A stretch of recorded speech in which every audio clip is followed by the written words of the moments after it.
I can run back the audio and let you hear what you were saying.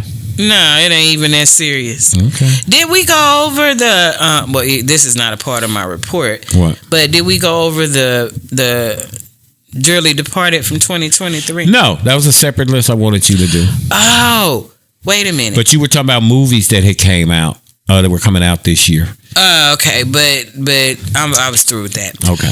Tasha K. Yes. Is being sued again. This bitch. This time she's being sued by Kevin Hart. Mm-hmm. Because don't know when to shut the fuck up. Well, but her thing is interviewing and getting good people to interview. And that's where when we were discussing it before, when we were prepping before the show, that I was saying that same thing.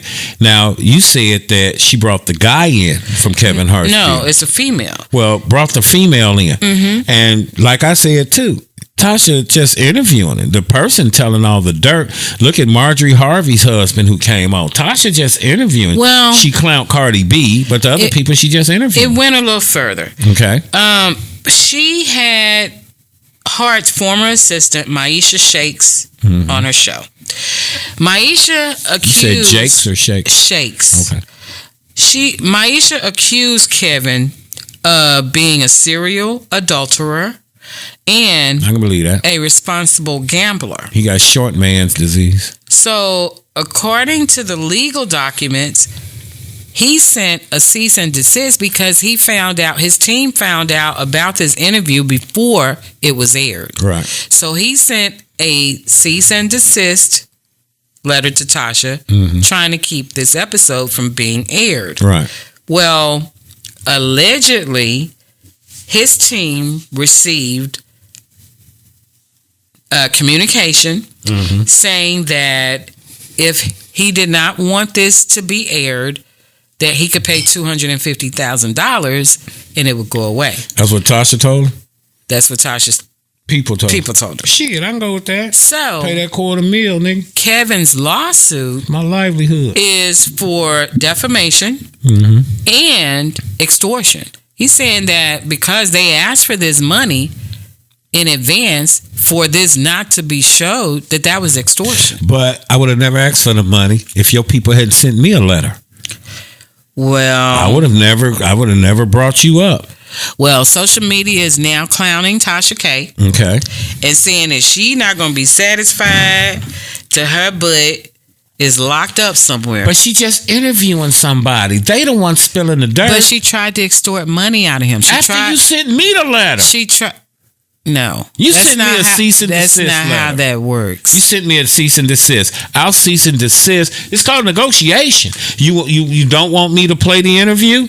Then pay me this. Because once I upload this to YouTube, this is how I make my money. Nobody over there at Heartbeat is paying my salary, okay? And hers either. Nope.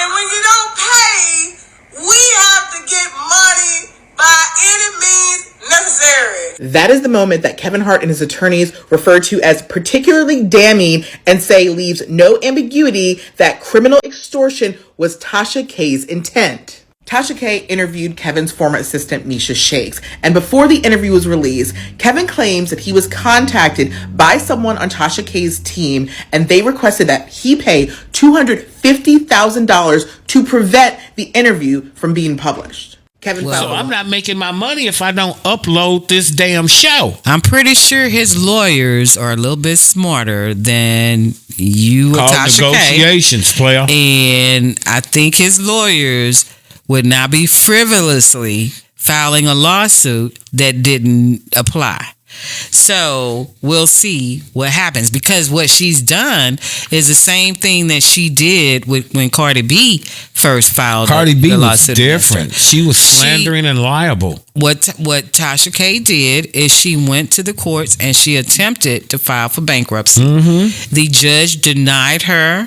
case and she was not allowed to file for bankruptcy. Here's my thing. So this time she's gone back to the courts and she's trying to file for bankruptcy again. But here's my thing, Jackie. What?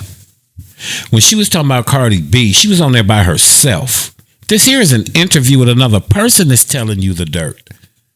I'm not getting on here saying Kevin Hart did this, Kevin Hart did that, Kevin Hart did this. This person is saying that. Then your lawyer should be telling that person, hey, you need to asked her not to run the show. And she was sent a cease and desist. And that came from the courts. She did not cease and desist. She ignored the court order and she ran it anyway. Court order is different than just him saying cease and desist. If a court order told you, now you got to abide by the rules of the court. And she did not. Okay, well, this is how I make my money. Well, I don't think the court is trying to hear that if they told you to cease and desist and you did it anyway.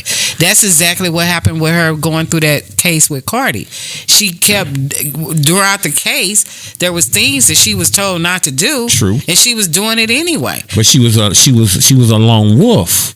She wasn't interviewing nobody. She was just making up shit about Cardi B. No, I'm not talking about that. I'm talking about during the court case. I understand that. She was told certain things she was not to do, and she was doing it anyway. But she didn't interview nobody who told her these things about Cardi B. She herself said this shit about Cardi B. You're talking about something totally different. I'm talking about what the judge told her not to do. Nobody give a shit about the judge. You see that judge who got jumped on by that black dude who dove over the bench to beat her ass? Nobody give a shit about the judge. Apparently Tasha K should have. She should have. Because $4 million later that she got to pay Cardi B now. Yeah. And then Cardi want her money too. And then she sure do. And so now you got Kevin coming after her ass, and she already got a track record with Cardi. He's gonna win his as well. Because again, the judge told her ass to cease and desist, and she didn't. Maybe somebody else uploaded the show.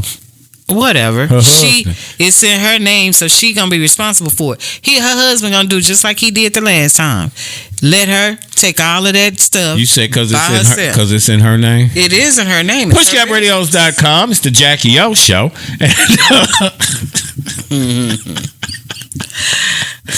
Get my name out the shit, nigga. I'll put up whatever I want. Jackie don't know shit about editing. Jackie don't know how to turn on the microphone. Jackie don't know how to run the video. Jackie don't know nothing. But we just gonna slap her name on it. Here, sign this paper. Ain't trying to. So you think that Kevin's gonna come after her as well? He already have. I mean, after this. Yes, most definitely. She cease and desist. And he told her that at the beginning. Right. He was like, and with this cease and disorder, he was like, he not like Cardi B. So don't think that if she continued to move forward with this, that he wasn't going to do nothing. Right. And she ignored him and moved forward with it. So yeah, he's definitely going to move forward. Let's start paying attention, Tasha K.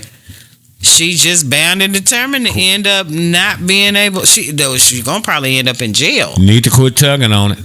But do you know that when they started talking about, this Cat Williams thing is so huge that there's even a write-up in Forbes about it. Yeah. Now it's like Forbes is supposed to be the money, magazine. And here they are talking about Cat.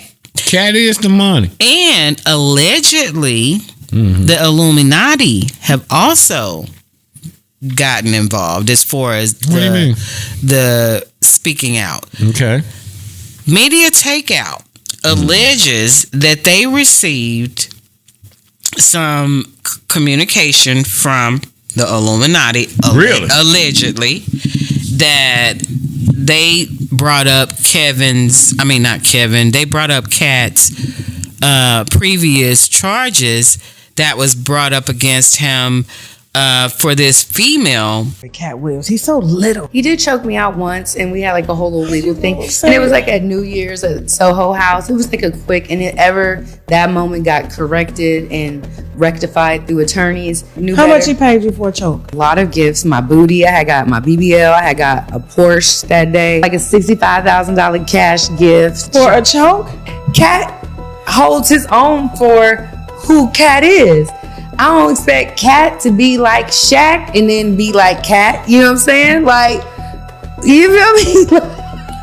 Cat is Cat. That says that she had met Cat, and Cat had offered for her to go back to his house, and that she went back to his house and saying that there was this scantily clad female parked her car. Yeah. When she got in the house, there was another female that was cooking. Altogether, there was like about 5 different females there in different capacity. Yeah, and remember, no hard legs around. And remember on the show, he did say that he lived different times with a minimum of 3 females because he liked being around ladies. He's saying that before Snoop had a weed roller, that he had a weed roller. Come on now. And it was a female because he was like, think about it. You know, he was like, to do blunts, you have to do saliva.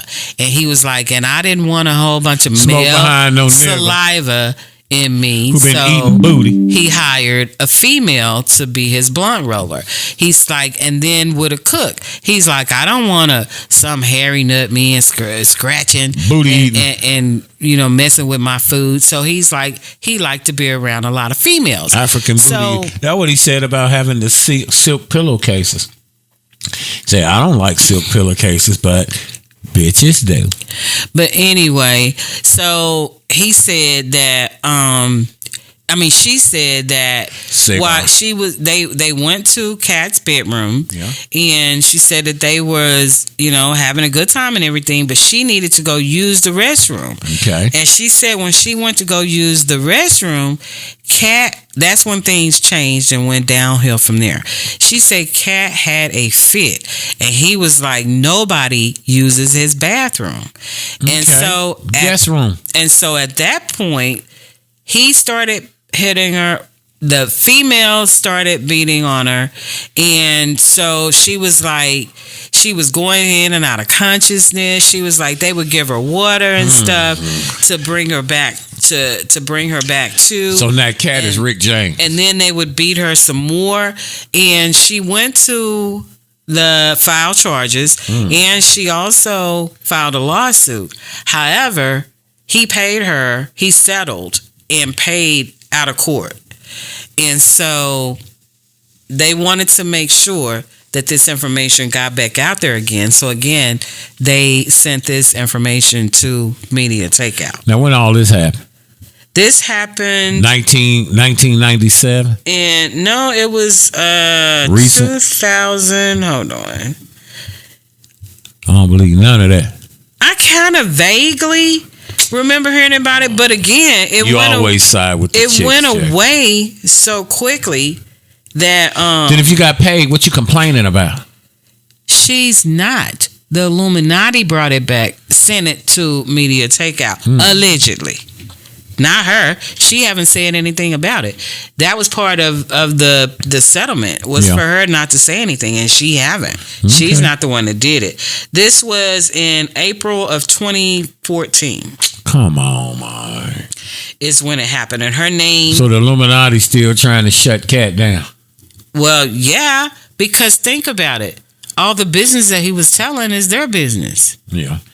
Is that you, Professor Ogilvy? When he looking at that room. I ain't gonna never forget that shit. When he was with Monique and what's her name on this show?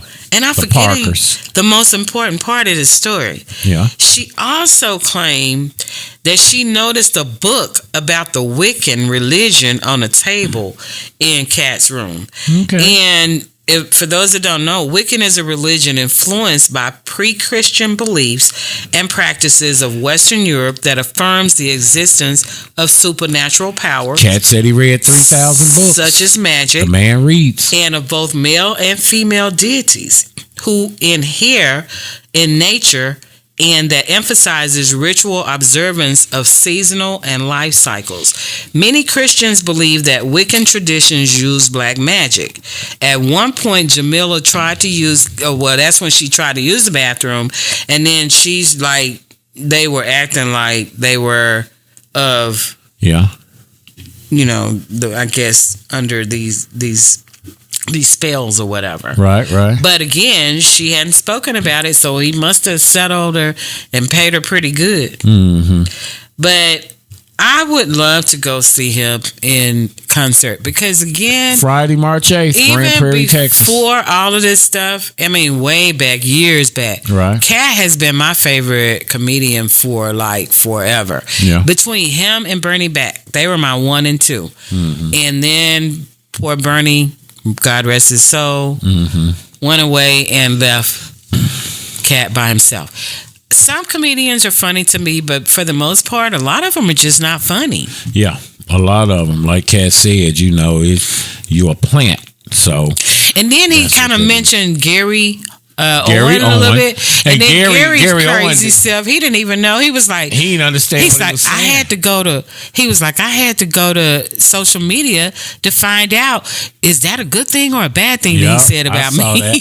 Yeah, he didn't even know. So they told him it was a good thing. He said that that you didn't go over to the other side. Yeah. So meaning that you didn't cross over to and sell your soul. So then that's when Gary said that he also had been approached. He was like, I wasn't like 100% sure, but I was 90% sure. You knew that nigga squeezed your right butt cheek, nigga. You knew. And he was like, I was saying to myself, is he coming on to me? And he was like, I think he is coming on to me. Like Terry Crews said, a nigga grabbed him in his Joe Louis, and you ain't do shit.